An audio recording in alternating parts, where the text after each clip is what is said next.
이 이물질을 효과적으로 제거해 줄 수 있는 게 바로 치실입니다.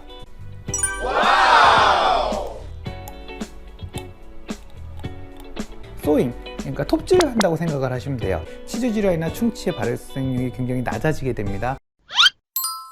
오늘은 그 치실 사용 방법에 대해서 한번 알아보도록 하겠습니다. 칫솔질 같은 거 한다고 해도 그 치아 사이에는 제거되지 않는 이물질들이 많은데요. 이 이물질을 효과적으로 제거해 줄 수 있는 게 바로 치실입니다. 치실은 여러 가지 종류가 있을 수 있어요. 그 중에서 가장 사용하기가 좀 어려울 수도 있겠지만 그래도 더 효과적으로 치아에 있는 이물질을 제거할 수 있는 치실을 한번 사용해 보도록 할게요. 일단 보시면은 여러 종류의 치실이 있을 수 있지만은 기본적으로는 치실은 이런 식으로 길게 선이 나와 있게 되어 있습니다. 이 치실을 보통 25에서 30cm 정도의 길이로 잘라주세요. 아낄 필요 없어요. 한 번에 쓰실 때 충분한 양을 잘라서 사용하시면 됩니다. 그 다음에 사용할 수 있는 방법은 가운데 손가락에 치실을 걸게 됩니다. 걸게 되면 양쪽에 고정이 됩니다. 이렇게 고정이 된 상태에서 양쪽 손가락과 가운데 손가락을 가운데 손가락을 이용해서 그 치아를 치아에 있는 이물질을 제거해 주는 거예요. 자, 보시면은 요 사이에는 이렇게 움직여서 요 사이에는 요 치실로 이제 그 치아를 제거하는 거죠. 치아를 제거할 때는 치아의 위치와 구조에 따라서 치실의 방향이 달라지게 돼요.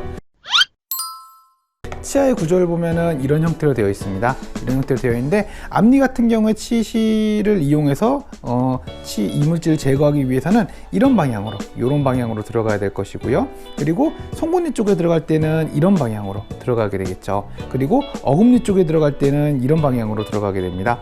즉 치아의 위치와 그 치아의 모양에 따라 가지고 들어가는 그 각도가 달라요. 이 각도가 다르기 때문에 치실을 할 때는 머릿속에 이 각도를 잘 생각하시면서 치실을 하게 되면은 조금 더 수월하게 치실을 할 수 있습니다.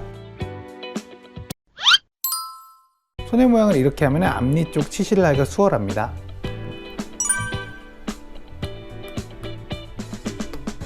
하실 때 따깍따깍 소리가 나죠? 치아 사이에 끼어 있는 그 이물질 같은 것들이 이런 식으로 해서 제거가 될 수 있어요.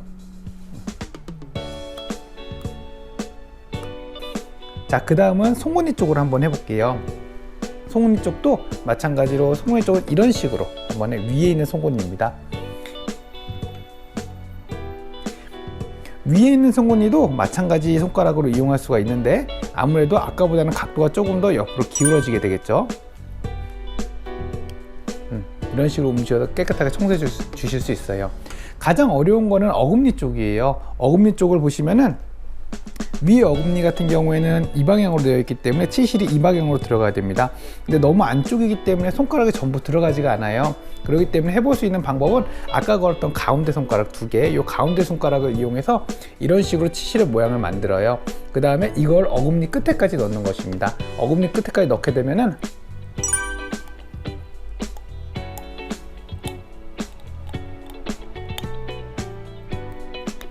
이렇게 그 어금니 쪽에 있는 그 치아 사이에 치실이 들어갈 수 있도록 모양을 만들 수가 있어요.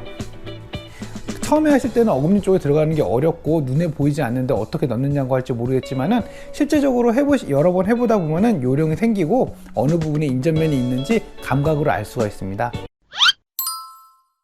자, 그럼 아랫니를 한번 볼까요? 아랫니 같은 경우에도 마찬가지로 앞니 같은 경우는 이 방향으로 치실이 들어가야 되겠죠. 그래서 손가락의 모양을 이렇게 한번 해보겠습니다. 이렇게 한 상태에서 알을 한번 해볼게요. 이렇게 들어가게 됩니다. 마찬가지로 송곳니 쪽을 보시면은 이 방향으로 치실이 들어가야 되잖아요. 이 방향으로 들어갈 때도 손가락을 이 방향으로 하되 아까하고는 약간 옆으로 기울여서 한 30초 정도 기울어져야 됩니다. 들어가게 되죠. 자, 그리고 맨 어금니 쪽은 아까 위에 어금니와 마찬가지로 이런 방향으로 앞니하고는 다르게 앞니와는 다른 방향으로 이런 각도로 들어가야 됩니다. 그래서 앞니를 열 때도 마찬가지로 가운데 손가락과 두 번째 손가락을 이용해 보세요.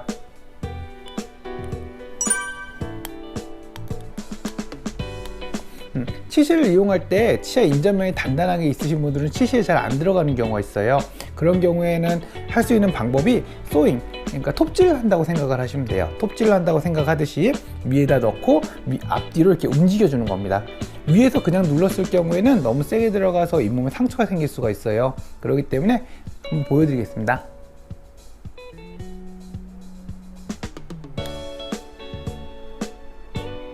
이런 식으로 앞뒤로 이렇게 왔다 갔다 움직이면서 넣고 뺀다고 하면은 좀 더 수월하게 치실을 할 수 있어요. 치실을 할 때는 그냥 안쪽에다가 무조건 넣고 뺏는 것만으로 목적이 달성되는 건 아니고요. 일단 치아를 봤을 때 치실을 무조건 여기다 넣었다 뺀다고 음식물이 제거가 되진 않습니다.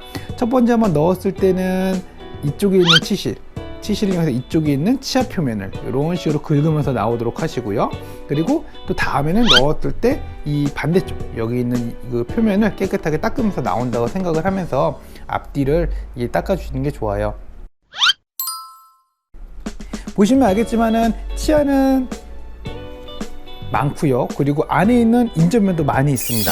그렇기 때문에 이 치실은 이 안쪽을 모두 다 움직여줘야 돼요. 모두 다 움직여줘야 되지만은 치실은 뭐 식사를 하고 난 다음에 매번 하는 게 좋을 수도 있지만은 매번 하실 것까지는 없고, 만약 너무 바쁘다고 하시면은 저녁에 자기 전에 하루에 한 번 정도 하는 것만으로도 충분한 효과를 볼 수가 있어요. 그래서 좀 귀찮다고 하더라도 치주 질환이나 그 충치를 예방할 수 있는 치실을 꼭 사용하시는 게 좋습니다. 이상 치주 질환을 예방할 수 있고 또한 충치의 발생률을 줄일 수 있는 치실 사용 방법에 대해서 알아봤습니다. 처음에 힘들지 모르겠지만은 자주 하다 보면은 어느새 익숙해지는 걸 볼 수가 있고요. 어느 순간 치실을 안 하게 되면 오히려 찝찝한 느낌이 들 수도 있어요. 그렇게까지 느낌을 받았다는 것은 굉장히 치실을 열심히 하고 적응이 됐다는 것이기 때문에 치주 질환이나 충치의 발생률이 굉장히 낮아지게 됩니다. 그렇게 되기 전까지 조금 귀찮다고 하더라도 치실을 열심히 사용해 주는 게 좋아요. 이상 안 원장이었습니다.